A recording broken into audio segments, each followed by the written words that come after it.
Senegalese technologist Mariam Jam is giving deprived communities a chance to dream big.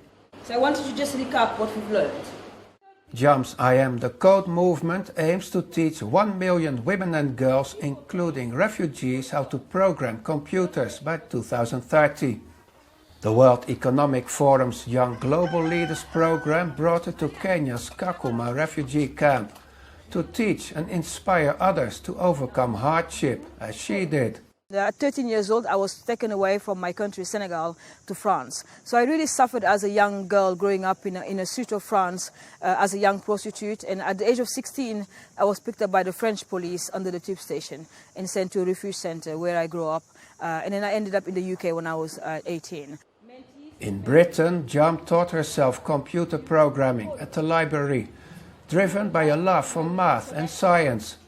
And now she wants to help girl refugees, as she once was. So I really understand what the refugee girls are going through, dreaming, not having enough, suffering from loss and pain and difficulties. I understand where they're coming from. And that's why always people ask me, where this passion coming from? It's coming from there because I understand them. I've been there as a child like them. Kakuma is in northeast Kenya and has over 180,000 refugees, mostly those who fled war and poverty in South Sudan.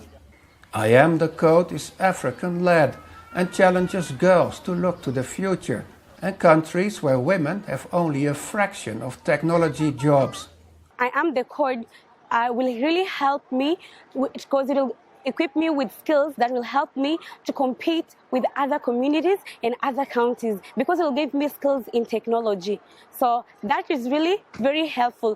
There is still a long way to go to reach Jam's goal, to teach 1 million women and girls computer programming. But since 2011, iamtheCODE has trained thousands of women and girls. And that's something to celebrate, especially in a refugee camp. Ruth Elmendorp for VOA News, Kakuma, Kenya.